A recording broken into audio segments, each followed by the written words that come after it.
이것은 스승의 목소리이다. 외침과 어루만짐이다.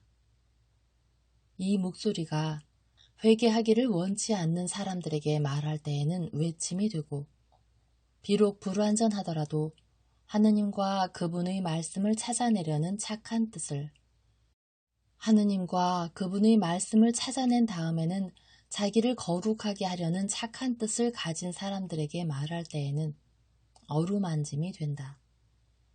이 사람들에게는 말씀이 친구의 어루만짐이 되고 예수의 축복이 된다. 2. 313. 나자렛에서의 출발. 1945년 10월 30일. 지금은 저녁이다. 나자렛의 작은 집과 그 집에서 사는 사람들에게 또 하나의 작별을 고하는 시간이다. 슬픔으로 인하여 사람들이 침묵하고 음식이 입에 넘어가지 않는 또 한 번의 저녁 식사이다. 예수, 요한, 신디카, 베드로, 요한, 시몬, 마테오는 식탁에 함께 앉아 있다. 다른 사람들이 식탁에 앉는 것은 불가능하다. 나자렛의 식탁은 아주 작다.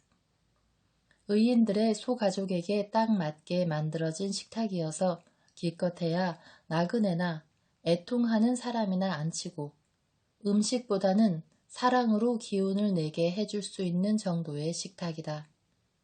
그날 저녁에는 기껏해야 마르지암이나 거기 끼어 앉을 수 있었을 것이다. 그는 어린이이고 아주 홀쭉해서 자리를 많이 차지하지 않으니까.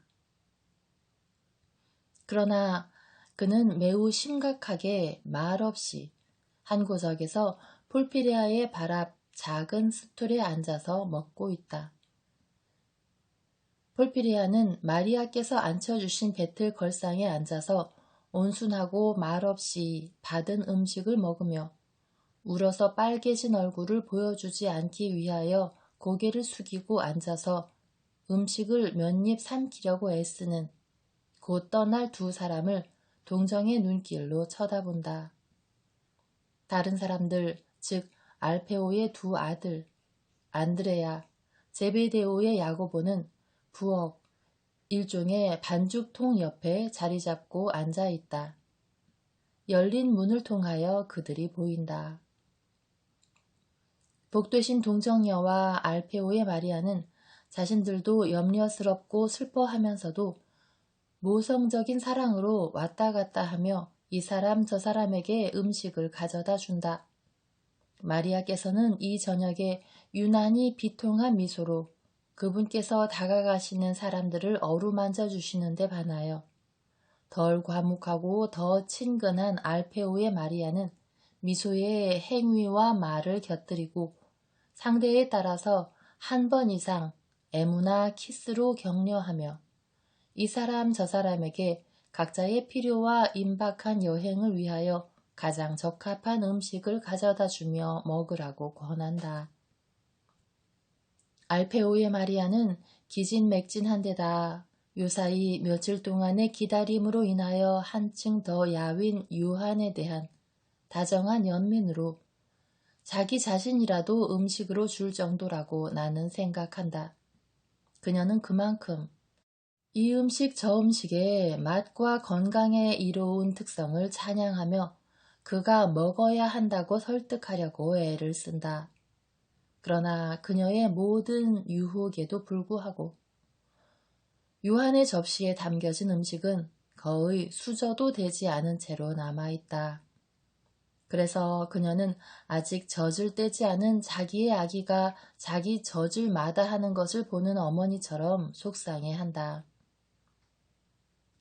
아들이여, 하지만 자네는 그렇게 떠날 수 없네. 알페오의 마리아가 부르짖는다.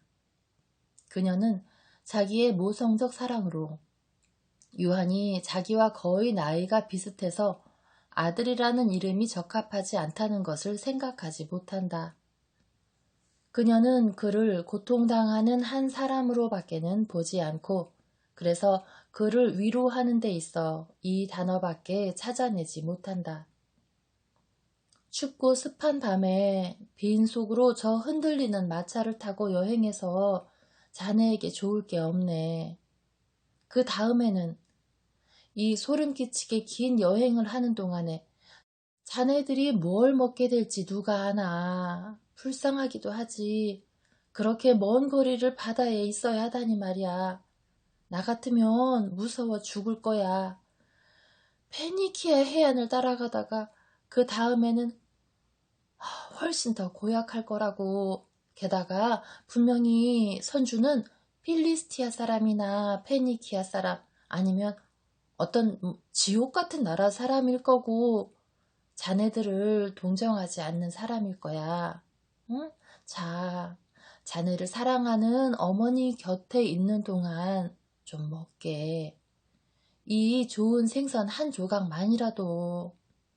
요나의 시몬이 이 생선을 벳사이다에서 많은 사랑을 가지고 손질해 와서 오늘 자네와 예수를 위해서 자네들의 기운을 회복시켜주기 위해서 이걸 요리하는 방법을 나한테 알려주었는데 그 사람을 기쁘게 해주기 위해서라도 이거 정말 안 먹으려고?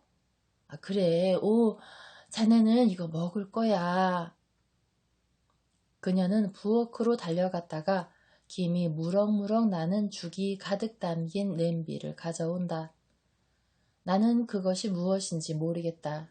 분명히 밀가루나 나다를 우유에 넣고 끓인 것이다. 이거 봐요. 나는 어느 날 자네가 이것이 자네의 어린 시절의 감미로운 추억이라고 말했던 게 생각나서 만들어 봤어. 맛있고 자네 몸에도 좋을 거야. 응? 자, 조금만 들게.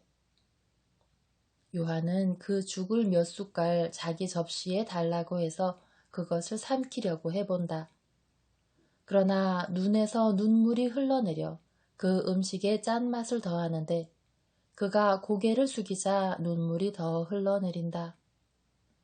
다른 모든 사람들이 그 음식을 보고 눈이 휘둥그레진다. 아마도 그것이 꽤나 맛있는 음식인 모양이다. 그 음식을 보자 그들의 얼굴이 환해졌고 마르지암은 일어서기까지 한다. 그러나 곧이어 그는 복되신 동정역께 여쭈어 볼 필요를 느낀다.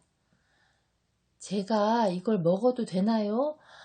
제 서원이 끝나려면 아직 닷새가 남았는데요. 그래, 아들아, 너는 먹어도 된다. 마리아께서 그를 쓰다듬으며 말씀하신다. 소년이 아직 망설이자 마리아께서는 어린 제자의 가책을 가라앉혀 주시려고 그분의 아들에게 물어보신다. 예수야, 마르지암이 자기가 이 보리죽을 먹어도 되냐고 묻는다. 이 음식을 달게 하려고 넣은 꿀 때문이야. 알겠지? 마르지암아, 물론 너도 먹을 수 있다. 오늘 저녁에 나는 요한도 자기 몫의 꿀탄 보리죽을 먹는다는 조건으로 네 희생을 면제해준다. 이 아이가 이걸 얼마나 먹고 싶어 하는지 봐라. 그러니 얘가 이것을 먹을 수 있도록 그를 도와줘라. 예수께서는 그분의 곁에 앉아있는 요한의 손을 잡으시고 요한이 순종하느라 아이를 도와주기 위하여 자기 몫의 보리죽을 마저 다 먹으려고 애쓰는 동안에 그 손을 잡으신 채로 계신다. 지금 알페오의 마리아는 더 기뻐한다. 그녀는 김이 무럭무럭 나는 화덕에 구운 먹음직스러운 배를 담은 접시를 가져와 다시 공격을 개시한다. 마리아는 정원에서 접시를 가지고 돌아오며 말한다. 비가 오고 있어요. 이제 막 오기 시작했어요. 큰일이네. 천만에요. 오히려 이 편이 더 낫습니다. 이렇게 되면 길에 아무도 없을 거니까요. 누군가가 떠날 때는 항상 작별 인사하기가 힘든 법이지요. 돛에 바람을 안고 정지하거나 천천히 가지 않을 수 없는 얕은 곳이나 암초를 만나지 않고 쏜살같이 항해하는 편이 더 낫습니다. 호기심 많은 사람들이 바로 얕은 것이고 안초임걸요. 모든 일에 있어 돛과 항해를 보는 베드로가 말한다. 마리아 아주머니 고맙습니다만 제가 더 이상은 먹을 수가 없습니다. 요한이 과일을 물리치려고 하면서 말한다. 안 돼. 이건 안 돼요. 이건 마리아가 구웠어요. 자네는 마리아가 마련해준 음식을 업신여기려고? 그분이 얼마나 요리를 잘했는지 봐요. 작은 구멍에는 양념을 넣고 버터도 두르고. 이거는 왕에게나 어울리는 줄레비야. 마리아도 이것들을 보기 좋은 갈색이 되게 하느라고 화덕에 불에서 얼굴이 빨갛게 익었거든. 그리고 이건 자네의 기관지하고 기침에도 좋은 거야. 몸을 덥게 해주고 치료 효과도 있어. 우리 알페오가 병들었을 때 이것들이 얼마나 도움이 됐는지 동서가 좀 말해줘요. 알페오는 동서가 이걸 만들어주길 원했어. 그렇고 말고 동서의 손은 거룩하고 건강을 주니까. 동서가 마련하는 음식은 참으로 복된 거야. 우리 알페오는 그 배들을 먹고 나서는 더 편안해했었거든. 숨 쉬는 것도 더 편안해졌었고. 불쌍한 내 남편. 마리아는 마침내 울 수 있는 이 추억을 놓치지 않고 밖에서 나가서 울려고 이 기회를 활용한다. 혹시 내가 인정머리 없는 추측을 하는지도 모르겠지만 나는 마리아가 막 떠나려는 두 사람에 대한 연민의 정을 느끼지 않았다면 그녀의 가엾은 알페오는 그날 저녁에 자기 아내의 눈물을 한 방울도 얻지 못하였을 것이라고 생각한다. 알페오의 마리아는 요한과 신디카를 참으로 마음 아파하고 예수와 야고보, 유다와의 이별로 인한 안타까움으로 질식하지 않기 위해서 눈물을 쏟아내야 하기 때문이다. 지금 마리아께서는 알페오마의 마리아의 뒤를 이어 예수의 맞은편에 시몬과 마테오 사이에 앉아있는 신디카의 어깨에 손을 얹으시며 말씀하신다. 자, 먹게. 자네들이 거의 빈속으로 떠났다는 안타까움까지 나한테 남겨주고 떠나려는 거야? 어머니, 저 먹었어요. 신디카가 며칠 동안을 울어서 지친 얼굴을 들며 말한다. 그녀는 마리아의 손이 얹혀있는 자기의 어깨 쪽으로 고개를 숙이고 그분의 애무를 받으려고 그분의 작은 손에 자기의 뺨을 비빈다. 그분께서는 다른 손으로 신디카의 머리카락을 쓰다듬으시며 그녀의 머리를 끌어당기시자 그녀는 자기의 얼굴을 그분의 가슴에 묻는다. 요한, 먹게. 이거 정말 자네에게 이로울 거야. 자네는 몸을 차게 하면 안 되네. 요나의 시몬, 자네는 매일 저녁 이 사람이 꿀을 탄 뜨거운 양젖이나 적어도 아주 뜨거운 꿀물을 마실 수 있도록 보살펴주게. 어머니, 저도 보살피겠어요. 안심하세요. 신디카가 말한다. 사실 나는 믿는다. 하지만 너는 안티오키아에 자리 잡은 다음부터 그렇게 해. 지금 당장에는 요나의 시몬이 그걸 살필 거야. 그리고 시몬, 이 사람에게 올리브 기름을 많이 주는 것도 잊지 말게. 그래서 내가 이 작은 병을 자네에게 준 거야. 그 병이 깨지지 않도록 조심하게. 그리고 만일 자네가 이 사람의 호흡이 곤란해지는 것을 보게 되면 다른 향유 그릇을 사용해서 내가 자네에게 일러준 대로 하게.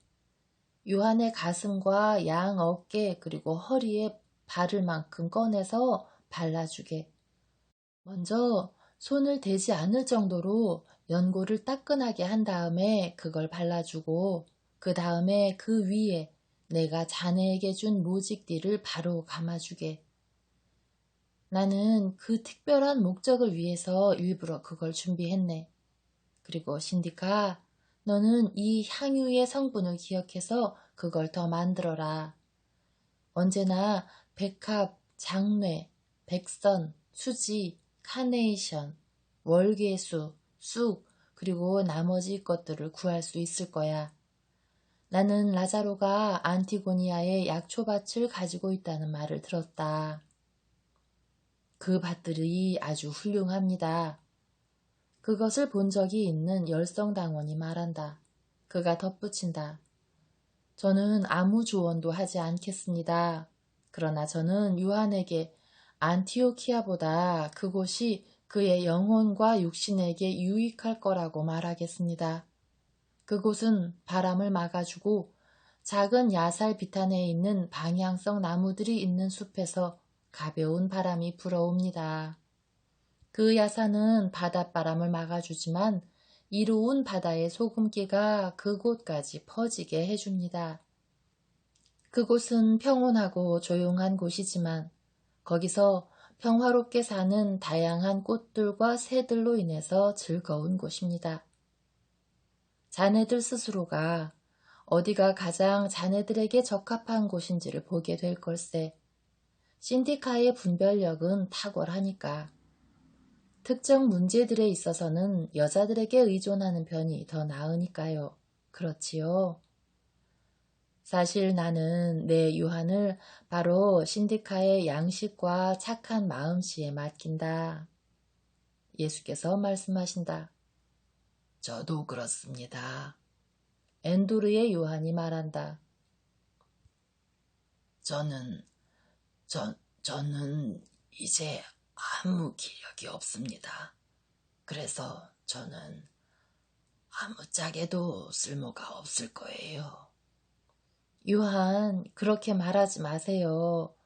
가을이 와서 나뭇잎이 다 떨어진다고 해서 그 나무들의 기력이 다 없어졌다는 뜻은 아니에요. 오히려 그것들은 다음번 결실의 승리를 준비하기 위해서 숨은 활력을 가지고 일합니다. 당신도 마찬가지예요. 당신은 고통의 찬바람으로 잎들이 다 떨어졌어요. 그렇지만 실제로 당신 영혼의 깊은 곳에서 당신은 이미 새로운 임무들을 위해서 일하고 있어요.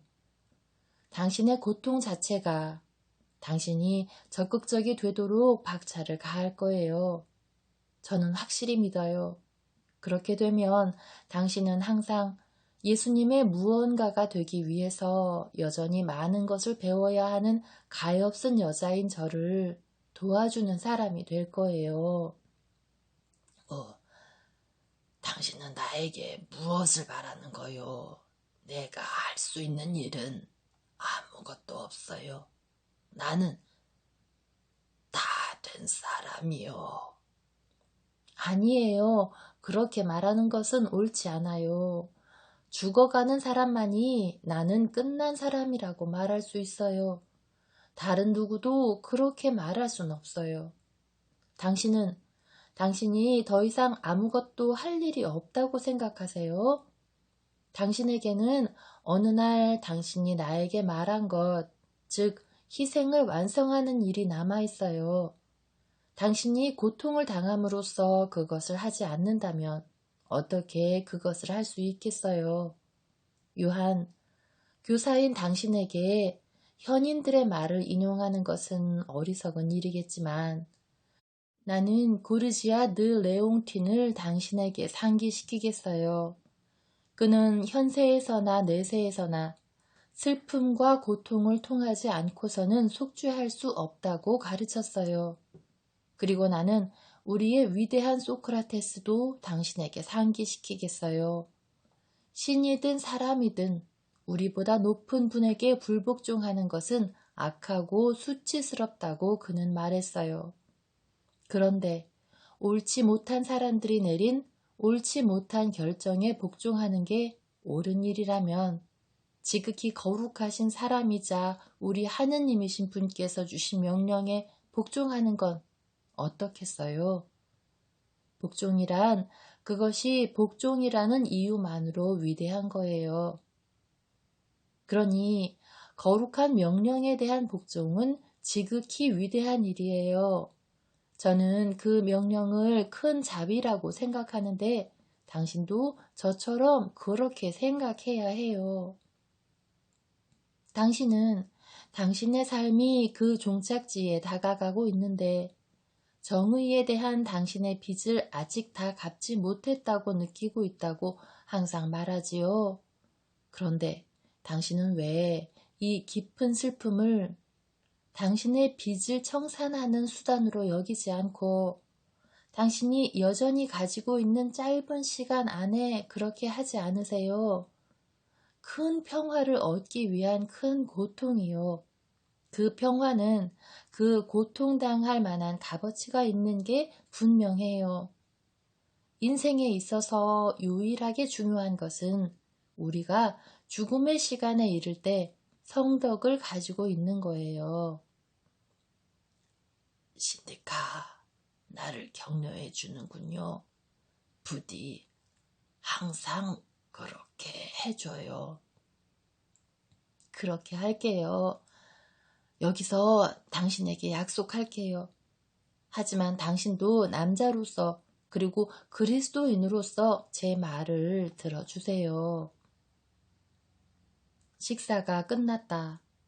마리아께서는 남아있는 배들을 모아 그릇에 담아 안드레아에게 건네주시자 그가 나갔다가 돌아오면서 말한다. 비가 점점 더 많이 옵니다. 제 생각에는. 그래, 기다리는 건 항상 고뇌를 연장하는 거야. 즉시 나귀를 준비하겠다. 그리고 자네들도 상자들과 나머지 것들을 가지고 오게. 볼필이야, 당신도 서둘러. 당신은 자물성이 너무 많아서 나귀마저 너무 기뻐하면서 고집 부리지 않고 비옷을 입히도록 내버려 둔단 말이야. 베드로는 정확히 그렇게 말한다. 나중에는 안드레아가 그 일을 맡을 거야. 걔는 당신과 비슷하니까 말이야. 자네들 모두도 서두르게. 베드로는 마리아, 예수, 앤드루의 요한과 신디카를 제외한 모든 사람들을 방과 부엌에서 나오도록 재촉한다. 선생님, 선생님, 저를 도와주십시오. 마침내 그 시간이 왔습니다. 제 가슴이 미어집니다. 그렇습니다. 참으로 그 시간이 왔습니다. 인자하신 예수님. 주님께서는 왜 제가 저에 대한 선고에 무서운 소식을 듣고 그것을 받아들이기 위하여 노력한 다음 여기서 죽게 해주지 않으셨습니까? 요한은 비통하게 울며 예수의 가슴에 쓰러진다. 마리아와 신디카는 그를 진정시키려고 애를 쓰고 마리아께서는 비록 항상 조심스러우시지만 그를 예수에게서 떼어내 안고 그를 부르신다. 내 아들, 마음에 드는 내 아들. 그때 신디카는 예수의 발 앞에 무릎을 꿇고 말한다. 제가 굳세어지도록 저에게 강복하시고 저를 축복해 주십시오.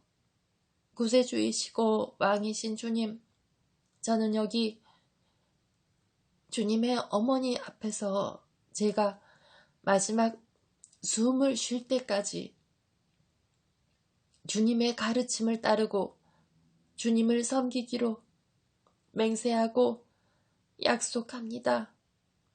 제 선생님이시자 구세주인 주님, 저는 주님을 위하여 주님의 가르침과 주님을 따르는 사람들에게 헌신할 것을 맹세하고 고백합니다. 제 인생에는 다른 목적이 없을 것이고 세상과 육체인 모든 것은 저에 관한 한 분명히 죽었음을 맹세하고 고백하며 하느님과 주님의 어머니의 기도의 도우심으로 마귀가 저를 오류로 이끌어가지 못하게 하고 제가 주님의 심판의 시간에 단죄받지 않도록 그를 이기게 되기를 바랍니다.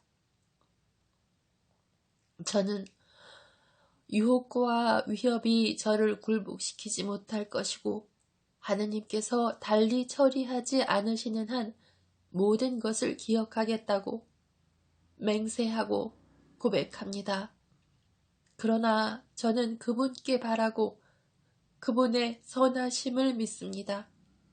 그래서 저는 그분께서 제 힘보다 더 강한 암흑의 힘에 좌우되도록 내버려 두지 않으시리라고 확신합니다. 주님, 당신의 종이 모든 원수의 계략들로부터 보호되도록 축복해 주십시오. 예수께서는 마치 사제처럼 양손을 신디카의 머리에 얹으시고 그녀 위에 서서 기도하신다. 마리아께서는 요한을 신디카 곁으로 데리고 오셔서 그에게 무릎 꿇게 하시며 말씀하신다. 아들아, 이 사람도 성덕과 평화로 너를 섬길 수 있도록 이 사람에게도 강복해 주어라. 그러자 예수께서는 가엾은 요한의 숙인 머리에도 같은 몸짓을 되풀이 하신다. 그 다음에 그분께서는 그와 신디카를 일으켜 세우시고 그들의 양손을 마리아의 양손에 놓으시며 말씀하신다. 그리고 내 어머니께서는 여기서 너희를 쓰다듬는 마지막 사람이 되셔야 한다. 그분께서는 내가 알지 못하는 곳으로 재빨리 나가신다. 어머니, 안녕히 계십시오. 저는 이 날들을 결코 잊지 않겠습니다. 요한이 신음하듯이 말한다. 사랑하는 아들이여, 나도 자네를 잊지 않겠네. 저도요, 어머니. 안녕히 계십시오. 제가 한 번 더 어머니께 입맞추도록 허락해 주십시오. 저는 참으로 긴 세월이 흐른 다음에 어머니와의 입맞춤에 대한 제 갈망을 만족시켰습니다. 그런데 이제 더 이상은 신디카는 자기에게 입맞추어 주시는 마리아의 품에 안겨서 운다. 요한도 자제하지 못하고 흐느낀다. 마리아께서는 그도 안아주신다. 그분께서는 지금 그리스도인들의 참 어머니로서 그분의 품 안에 두 사람을 다 안고 그분의 지극히 깨끗한 입술로 요한의 주름진 얼굴을 살짝 스치신다. 순결하고 지극히 애정 넘치는 입맞춤이다. 복두신 동정녀의 입맞춤과 함께 그분의 눈물이 야윈 뺨에 남아있다. 베드로가 안으로 들어온다. 준비됐네. 가세. 그는 복받치는 감정으로 인하여 말을 잇지 못한다. 그림자처럼 자기의 아버지를 따라다니는 마르지암은 신디카의 목에 매달려 그녀에게 입을 맞춘 다음 요한을 껴안고 여러 차례 키스를 퍼붓는다. 그 역시 울고 있다. 그들이 밖으로 나간다. 마리아께서는 신디카의 손을 잡으시고 요한은 마르지암의 손을 잡으신 채로 우리 겉옷 신디카가 말하며 다시 집 안으로 들어가려고 한다. 여기 있어요. 서둘러요. 빨리 받으세요. 베드로는 자기의 동요된 마음을 드러내기를 원치 않기에 거칠게 말하는 척한다. 그러나 그는 겉옷을 입고 있는 두 사람 뒤에서 손등으로 눈물을 닦는다. 저기 산 울타리 너머로 마차에 움직이는 작은 등불이 칠흑 같은 공기 중에 노르스름한 빛을 비추고 있다. 비는 올리브나무 잎들을 바스락거리게 하고 물이 가득 차 있는 우물에 떨어져 물소리를 낸다. 사도들이 사방의 물 웅덩이들로 가득한 길을 비추기 위하여 겉옷으로 비를 막으며 낮게 들고 있는 등불들의 빛에 잠이 깬 비둘기 한 마리가 구슬프게 운다. 예수께서는 비를 막기 위하여 담요를 덮개처럼 걸쳐놓은 마차 곁에 이미 와 계신다. 자, 서두르게. 비가 억수같이 쏟아지잖아. 베드로가 사람들을 재촉한다. 제베데오의 야고보가 볼피리아와 교대하여 나귀의 곶비를 잡고 있는 동안에 베드로는 격의 없이 신디카를 땅에서 번쩍 들어 마차에 올려놓고 더 빠른 속도로 엔도르의 유한을 붙잡아 마차에 올려놓는다. 그 자신도 마차에 올라타고 즉시 채찍으로 가엾은 나귀를 어찌나 힘차게 후려갈겠는지 나귀는 앞으로 펄쩍 뛰어나가며 하마터면 야고보를 쓰러뜨릴 뻔했다. 베드로는 집들로부터 꽤 멀리 떨어진 간선도로에 접어들 때까지 계속 채찍질을 해댄다. 마지막 이별을 고하는 소리가 떠나는 사람들을 뒤쫓아오는데 그들은 자제하지 못하고 울음을 터뜨린다. 베드로는 나자렛 밖에서 나귀를 멈추고 예수와 다른 사람들을 기다리는데 이들은 점점 심해지는 폭우를 맞으며 빨리 걸어서 이내 따라온다. 그들은 야채 재배지 사이로 난 길을 통하여 읍내를 가로지르지 않고 읍내의 북쪽으로 다시 간다.